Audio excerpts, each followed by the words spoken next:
WBRKD. Breakdown FM, where we break down news, views, and the hip-hop movement. All day play.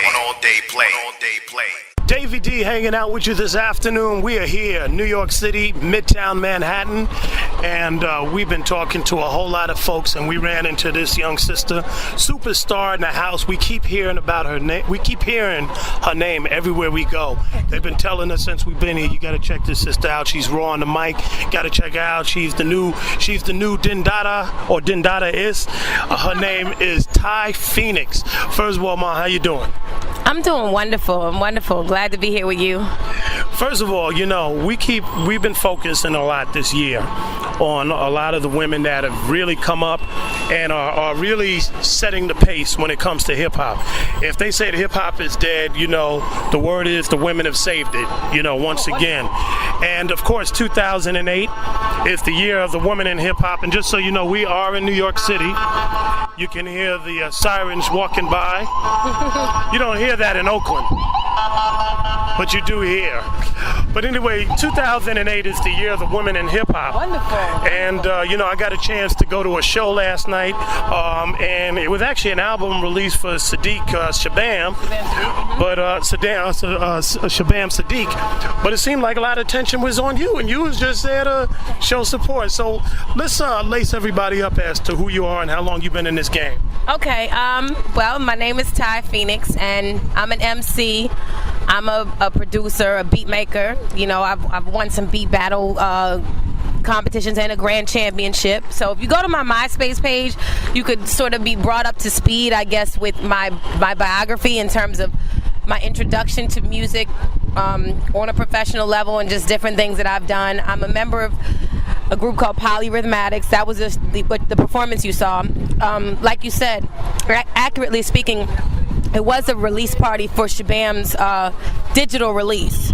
But he invited myself and DJ Spinner and Mr. Complex and Pharaoh Monch. We all came up on the stage and did a couple Poly records. And that's why I was there. How many people's in the Polyrhythmatics? Is it the Polyrhythmatics? Polyrhythmatics, yeah. There's four of us. There's myself, Tiye Phoenix, Mr. Complex, Shabam Sadiq, and DJ Spinner, who is the DJ for the group and the producer. He's an equal member, though. Okay. Yeah. You know, you talked about your beat making, and one of the real refreshing changes has been the number of women that have been kind of stepping it up and getting there, you know, getting on that drum machine and really, you know, flipping it. You know, of course, we got Perry the Dark, you know, or is it? Pre the Honey Dark? Yeah, Pre the Honey Dark. We got my homegirl, B-Girl Chills, DJ B-Girl Chills out of Seattle. Okay. Then, of course, you know, people know that Missy gets down on it, you know, the Angel.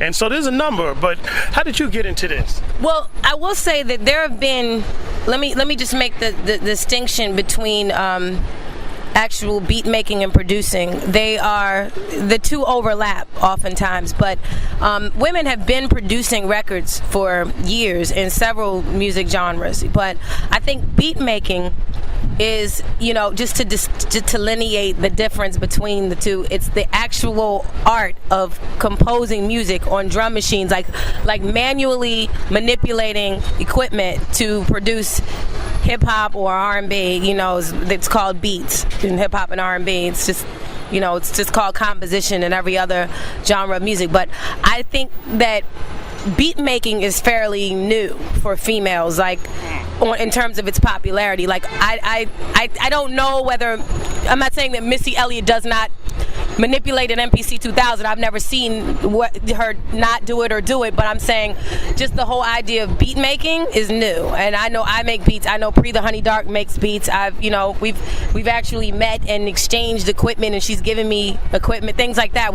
So that whole thing is new, and women are taking charge of just really venturing out into various subdivisions of hip-hop. We have no choice, because the honest reality is that the doors aren't as open right now for women as they should be. They are opening, and I personally am the type of person to kick a door in if nobody opens it for me.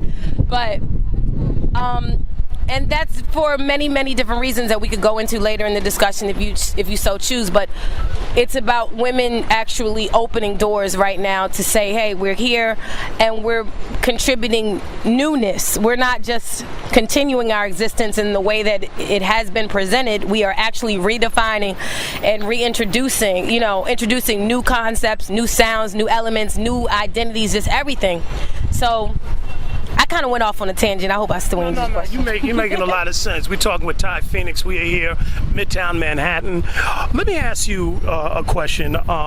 Here in New York, in the New York City area, one of the big themes that we often hear is, New York coming back in. People are saying New York has kind of gone into a slump, and I know that's all subjective, but with that being said, the other addition to that argument has been that New York has kind of lost its own sound by adopting a lot of others. It's like you hear a lot of Southern records that you might not have heard.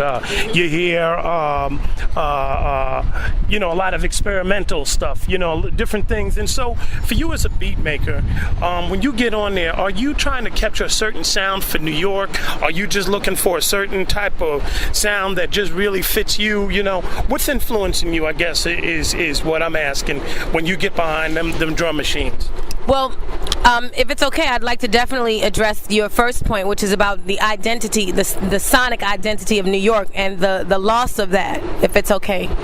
I know that a lot of people in the hip-hop community in New York have been disheartened and very upset and disappointed by the fact that they feel there is no New York identity any longer in hip-hop. That this was the cornerstone and the foundation of hip-hop music and culture, and it just doesn't exist anymore in terms of a sound.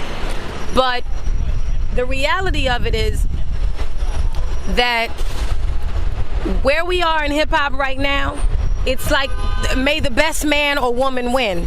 It's not really a New York-centric thing. It's not really a down south-centric thing. It's kind of like if there are people spitting better in down south than there are in New York, then that's the way. Then that's just the state of current state of affairs. There are people out west that spit better than people in New York. That's the current state of affairs. We have some of the greatest pioneers and forefathers and foremothers of this culture who were born and raised in New York City or in the five boroughs, somewhere in the five boroughs, and they actually built this art form. If we and I'm not a native New Yorker, but I've been in this tri-state for such a considerable period of time that I do acknowledge it as playing a role in who I am as an artist. But if the younger generation could not pull from Rakim and pull from Nas and pull from KRS-One and pull from all of these people who originated here in New York and built this culture on the streets of New York, and they weren't able to carry that tradition in their lyricism and in their beat making, then we got to really, look at that. Because I'm just at the point where I just give it up. If I hear it, you're from Oakland, if you're from LA and I hear your rhymes or I hear your beats and I'm like, it's raw, it's dope, that's real, that's the essence of real hip hop, I give it up. And right now, I don't hear the best lyricism coming from New York. I don't.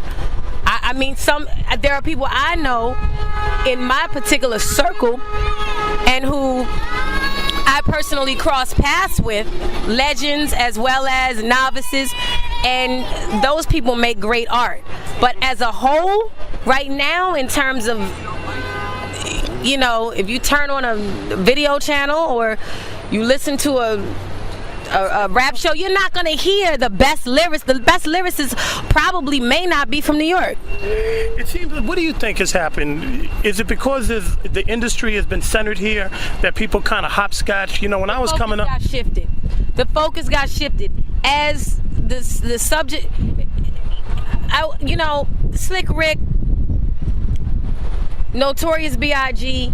and I remember B.I.G. actually said this in an interview once. He was the first to really talk about Donna Karan on a record and mentioning name brands and the names of designers, and even Slick Rick with the chains. But the lyricism was still there. You know what I mean?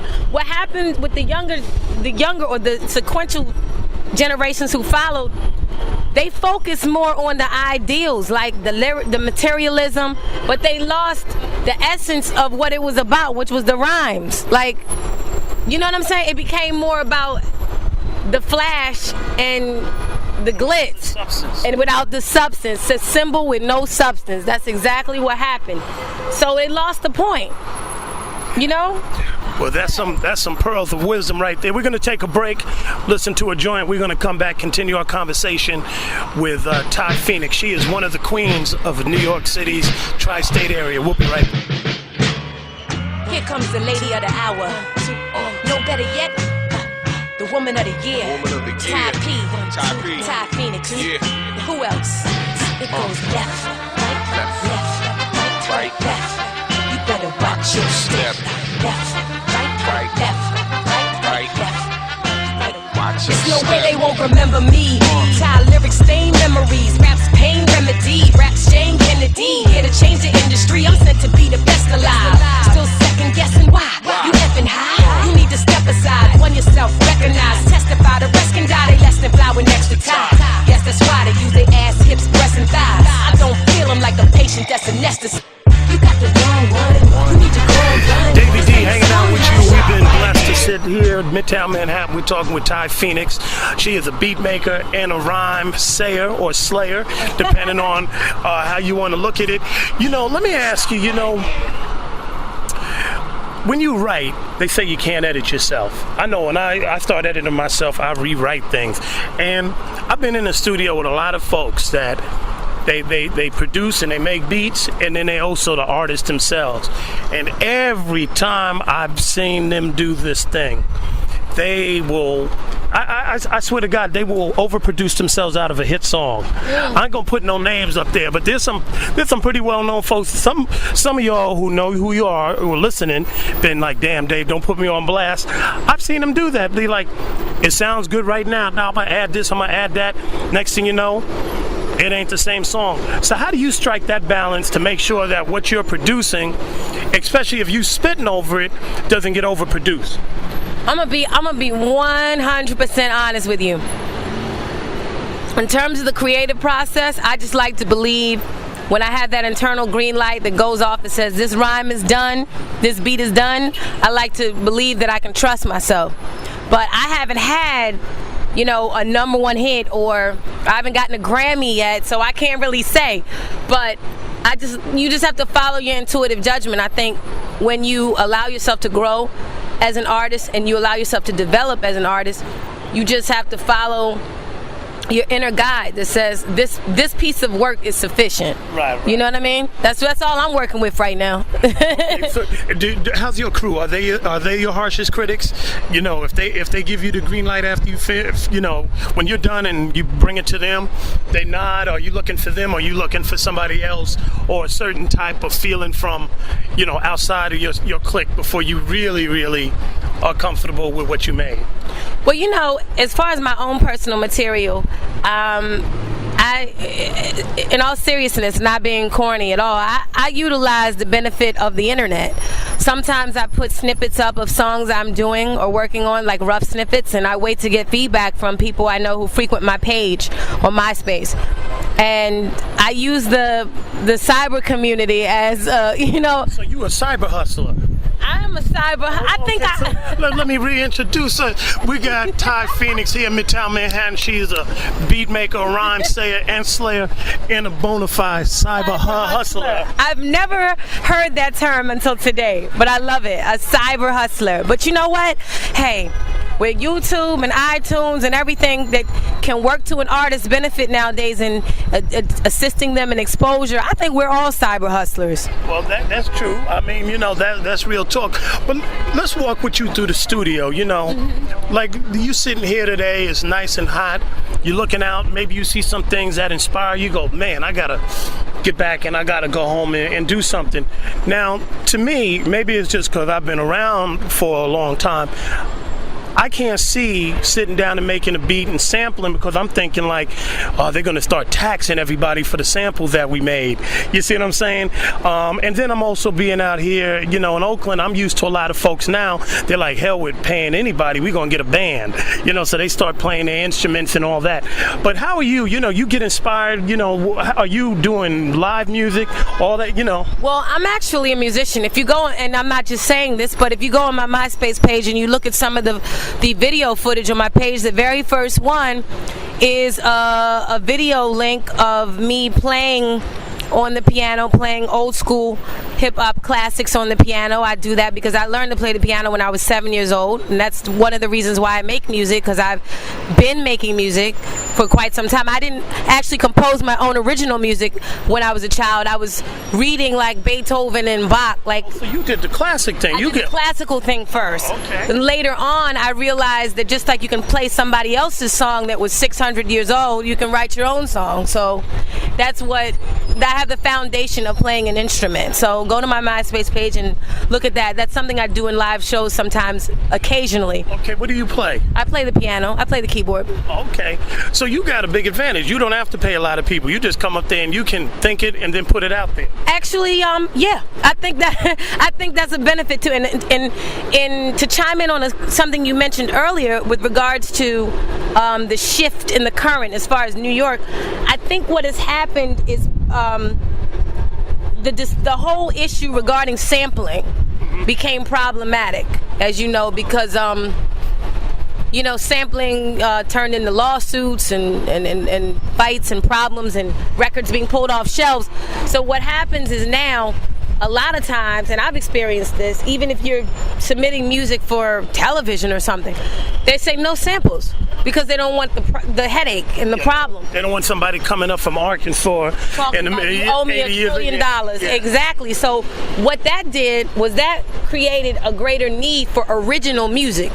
Whenever there's a need for original music, that means if you know how to create a music originally from scratch, then you have an advantage. So what we have right now is a lot of people in hip-hop production that cannot create music from scratch. Right. I'm not saying that they're not great at what they do, but they cannot create an original melody because maybe they don't know how to play an instrument. You see what I'm saying? So that's why you're hearing such a difference. If you were to take the playlist of any urban contemporary radio station, say in 1985 or 1995, and compare it to now, just any 5 songs in rotation on your favorite urban contemporary station 10 years ago compared to 5 songs you hear every day now, listen to the difference in the production.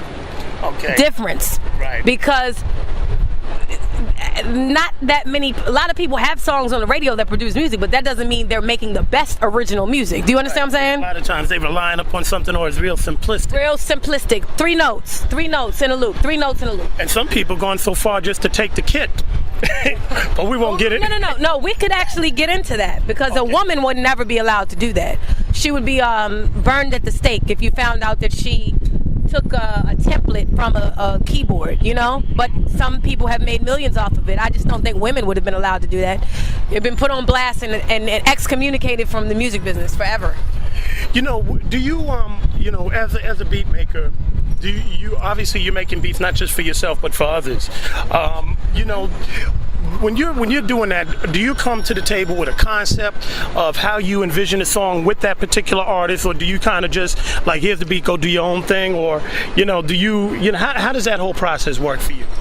There's no particular one way that songs come into fruition. Someone could have an idea from a thought they've been, you know, has been racing around in their head all day, or someone could come with a melody and it just evolves from there.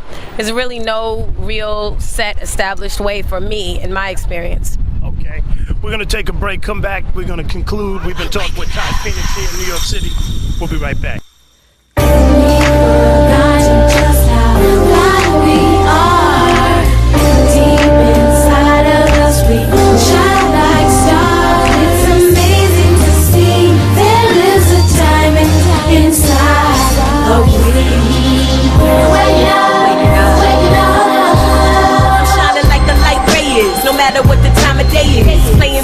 I'm on my rap time of day is. I think I'm Beethoven, Scott Joplin. Won't stop rocking, cause y'all are not popping.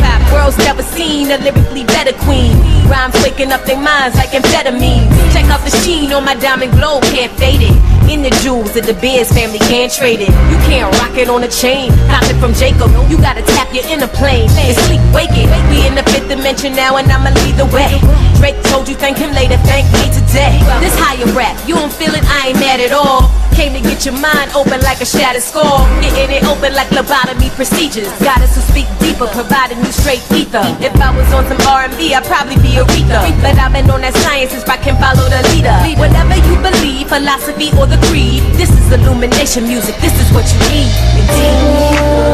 Davey D hanging out with you.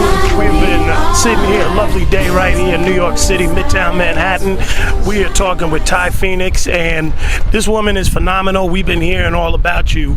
You know, you've been making this buzz, and yeah. Oh, you going on Rap City? Look at that. Oh, the buzz is more than just a buzz. It's an explosion. But you know, we've been talking about you, you know, for your beat making abilities. But you know, I didn't know that, and I just knew when I walked into place and everybody got quiet when you started flowing. You know, people drinking. You know, drunks was sitting up there. Hold on. You know, she about to say something, and then you know, of course, all the sisters was like. They was just like, you know, like, that's my girl. Now what? So let's talk about your, excuse me, fly went in my mouth. Talk about your rhyme game. How did you really perfect that? Are you influenced by anybody? Do you have something that you really trying to get off your chest when you step on the MIC? Well, I definitely, in my personal philosophy, I believe anytime that you have been given an opportunity, whether it's to 200 people in a club in Soho or whether it's to 20 million people on television, if you have an opportunity to communicate to audiences of people, you make that opportunity worthwhile. You say something, somebody's going to walk away from that situation and go, wow, I was just thinking that, or damn, I should have been thinking that. You just don't, this is my personal philosophy. Right. You don't take the gift of being able to speak to audiences lightly. So I've always tried to keep that in my mind, and whenever I say something, you know, even if 5 people gonna hear it and that's it, I like those 5 people to go, wow, I was feeling that. You know what I'm saying? Yeah, but you got that look. You even got that look as you speaking. See, I used to MC, so I know that look. And anybody who MCs, that's that look like, yeah, you know, I get on that mic, it's my mic. You know, like you like don't mess with the. You know, like this a certain something. Like it like when I seen you flow the other day, it was just like you was riding that rhythm. Like it was almost like when you was done, it was like, yeah, now what? You know, and it's like I ain't going next. I think, you know, even I think Pharoah Munch was supposed to follow, and you just. You know, or so no. Let me really clear that up. Pharoah Munch is not intimidated by Tiye Phoenix lyrically. I think he would have been a respect thing. You know, you got to put it on your A game. You got to come with your A, B. You know, your A++ game. He in the back of the club. I'll have a drink with him, and then you'll call him up on the stage. You flowing, and it's like, do I got to follow that? Nah, let me just.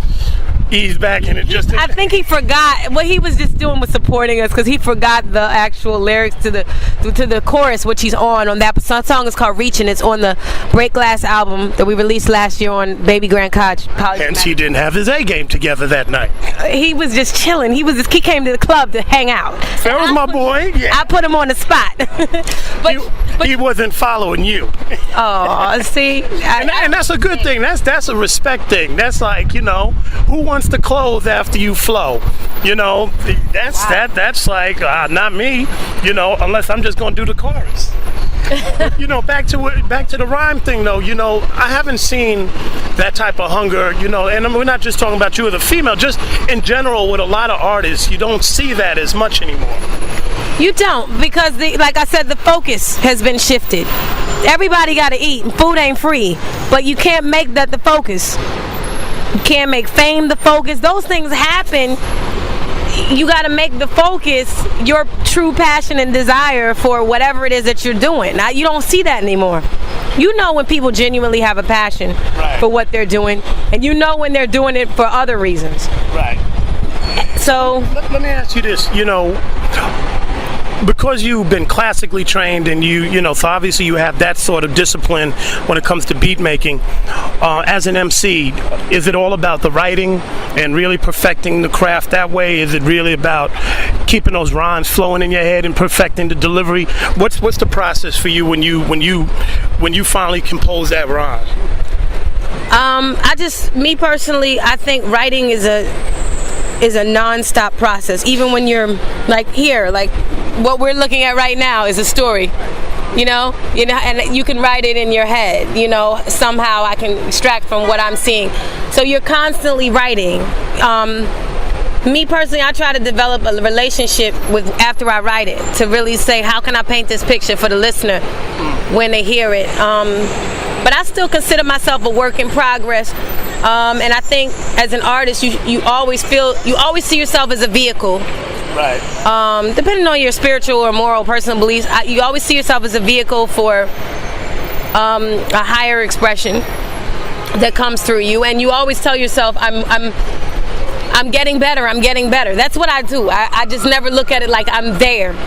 Right. You know, one of the things that I feel has been refreshing over the past years, especially with so many women kind of really hitting their stride right about now, is that when you get into that zone, it seems like a lot of folks have just naturally allowed their voices to go wherever it is, and more often than not, I hear singing and rapping. You know, Mystic, Jennifer Johns, you know, Kelly Mays. I mean, I can go on and on, but it seems like that's a natural thing. And is that yours? Because I'm not sure if I saw, were you actually harmed? Yeah. So you were doing all that too. So I mean, is that a natural thing, or is just how you sing and rap, is that a separate entity in itself as well?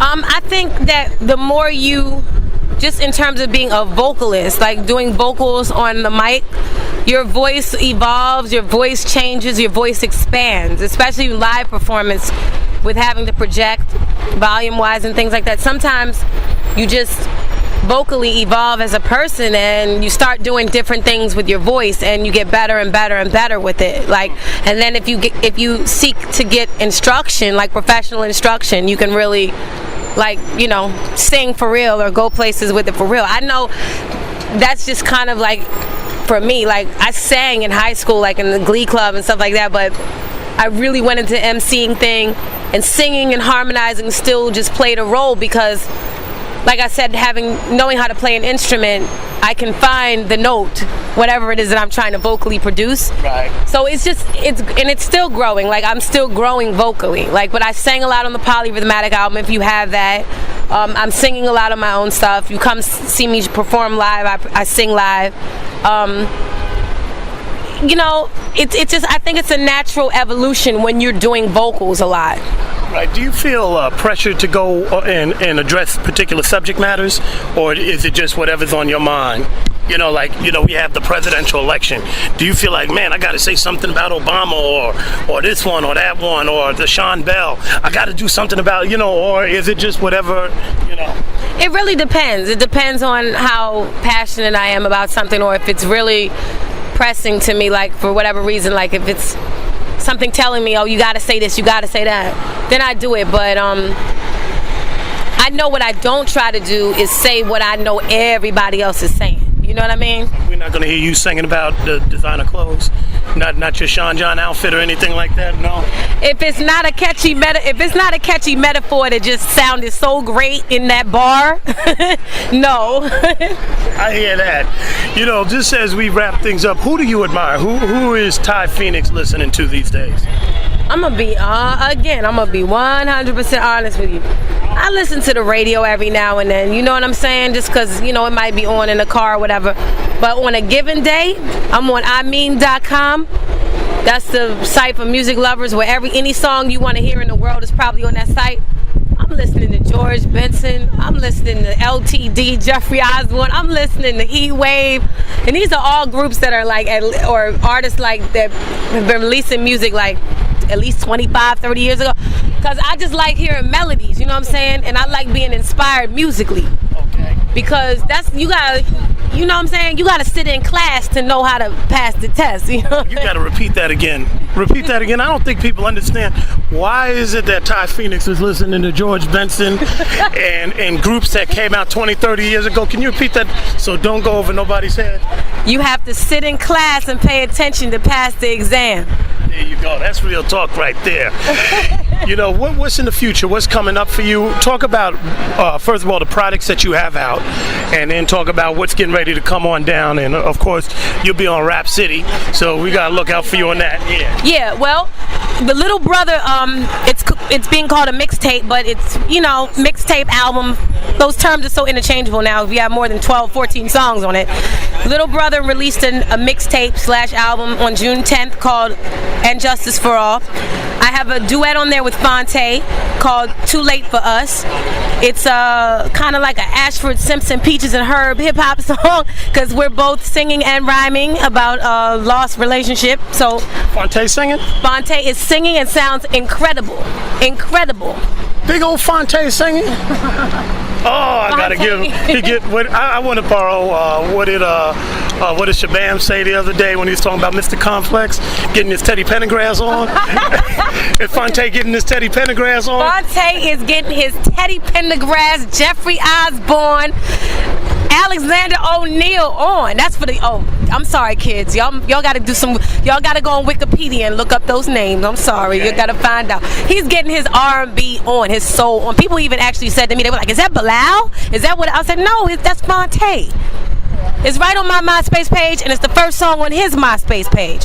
So that's out in the store. The Polyrhythmatic album is out in the store. It's called Break Glass, featuring Large Professor, featuring Fonte, featuring, okay, it's been a year. Go get it. It's a nice record. Actually, some people think it was one of the best hip-hop albums of 2007.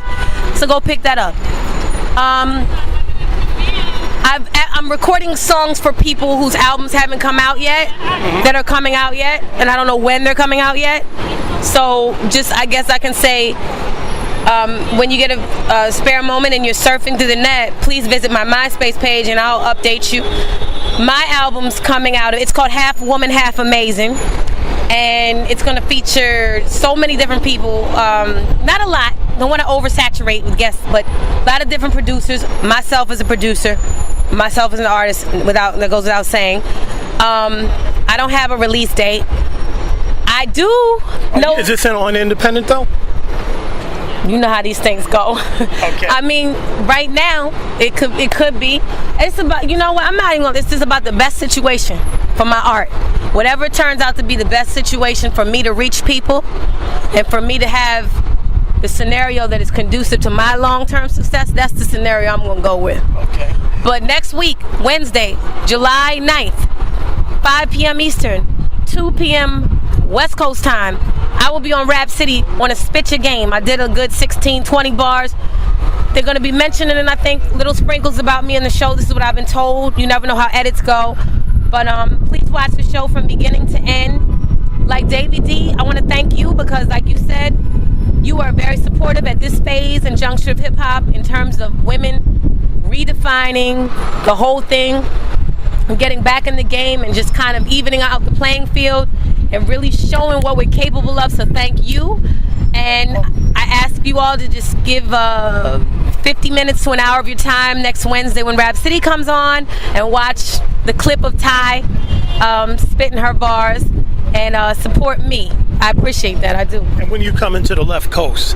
Oh man, you know I gotta throw my dubs up for my people over there. That's where the hip hop is. I'm not gonna front.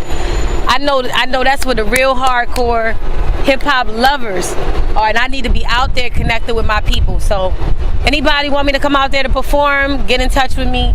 Let me know. I love to go out there. Okay, now how do we get a hold of you? What's your cell phone number? 91755? No. Yeah, exactly. 201, just Jersey. No, I'm just kidding. MySpace is the way we all link now, right? Like MySpace.com/TIYEPHOENIX. MySpace.com/Tiye Phoenix. And Leslie, you know, I didn't even ask you, where'd you get that name from? Tiye Phoenix Tiye was a pharaohess in Egypt. She was the grandmother of King Tut, and she actually was revolutionary for that particular era of our history. She was a politician. She was pretty much revered in the same way that a pharaoh was, which was kind of uncommon at that time, which means she had the same respect and authority as a male political figure at the time. And she was the standard of beauty at that time in the Kemetic, or as more popularly described as ancient Egyptian world. Phoenix, as you know, is another Egyptian or Kemetic legacy about a bird who is immortal, and even going through fire, it comes out more renewed and regenerated. But the Phoenix story actually appears in Greek history. It appears in other cultures in world history, but the meaning is the same. So I put the two together, both of the Kemetic sort of symbolisms there, the tie and the phoenix. So basically, it means woman of greatness who redefine. I just gave myself a title. Well, I like that, but you just didn't come up with any old thing. You didn't sit up here and say, I'm gonna call myself Dwayne Reed after the drugstore. Do a little flip. Just call me Miss Reed. I mean, you sat up there and gave it some love. Because the name is the most important. And I mean, and people kind of stopped doing that. There was a time where you were a grandmaster or grand, grand wizard or whatever, or Africa Bambaataa. So it's good that you took this all the way. So we've been talking with Tiye Phoenix. Be on the lookout for her. We were very thankful that you took some time out here on this hot day to chill with us. But we're gonna make sure that this Phoenix rises again. We out for now. Tiye Phoenix. Machine killer. Machine killer. Machine killer. Yeah, what goes around comes back around. So slap me a pound because I'm back in town. And tell them other rapper clowns I ain't backing down. Rap need to graduate, I got the cap and gown. They all pawns in a machine, white, black, and brown. But royalty is in my genes, so I snatch the crown. Tiye P, the people's queen. That's why I'm yelling F-U like CeeLo Green. She's so mean, superhuman Elohim. Cadence in and out of bars, I am free flow team. This is no publicity stunt, I track dangerous. Keep the beat, I skip the black Angus. Slap brainless, machine rappers like you, honey bun. Your day's shorter, winter solstice 12/21. Watching you come undone. We pseudo rapping clone, straight out to 18th dynasty, the baddest throne. Queen Tiye, chemist, finally see my status known. And those who live in glass homes, shit in cast stones. But I built a pyramid so I can carry boulders. Shooting lasers at haters out of my areolas. Give me your atom, I'm an alchemist, I crack it open. We all from the same melanated blackest ocean. Machine rappers on the track talking smack boasting. Lyrics lack substance, beats lack emotion. But the gods have awakened so I know they hear us. Your whole style's pushing glass, smoking mirrors. It's serious, nothing left we can discuss with them. Killing the machine, what I mean is we dusting them. Dusting them, dusting them, dusting them, dusting them, dusting them, dusting them. Dusting while we crushing them, we never trust the last days of the machine. Dusting them, dusting them, dusting them, dusting them, dusting them, dusting them, dusting them, dusting them, dusting while we crushing them, we never trust the last days of the machine. I am the PH, the OE, the NI, you know the rest. See, my attire is wisdom, I'm never overdressed. Rap with a higher conviction, that's why the flow is blessed. Converting to veganism, don't want the molded flesh. The modern mind is pitiful, a corroded mess. You take the Bible literal, but it's a coded text. Men, they so oppressed, mentally too enslaved. Christians and Muslims are still fighting the crusades. We on a new page, we on that next plane. You playing checkers, but you in a chess game. Respect change, the universe is going there. Earthquakes, 10 million degrees, solar flares. And I don't own a widescreen past my television. The extra low frequencies will zap your intuition. Murder your magnetism, bring your aura with home. I don't pity these zombies, don't feel sorry for those. Their heart chakras is closed, I can see. Cause I can read a heart just like an EKG. And you can tell the way I style it, nope, she ain't me. Cause what I bring is ultraviolet HEAT. Numbing your pain and puffing on your THC. But the fact remains it's plain that we ain't free. Cause we can't see what happened to the open-minded thinker. They sell it and the people buy it, hook, line, and sinker. Distorted and distracted, their mentality's boxed in, emitting lower vibes like a poisonous toxin. Mix the truth with lies and call it a doctrine. They leaving us with no other option. It's time to start dusting us, dusting us, dusting us, dusting us, dusting us, dusting us, dusting us, dusting us, dusting while we crushing them. We never trusted them. The last days of the machine. Dusting them, dusting us, dusting them, dusting us, dusting them, dusting us, dusting them, dusting us, dusting them, dusting while we crushing them. We never trusted them. The last days of the machine. Rappers say they speak reality when on the microphone. They need to be teaching you how you can create your own. Abundance is your birthright, you supposed to have it. They got that slave syndrome, huh? Post-traumatic. Come out the machine and choose the infinite. Unplug from it like acoustic instruments. The Matrix already explained this, the time's late. The machine is not a man, it's a mind state. Mind state, mind state, mind state.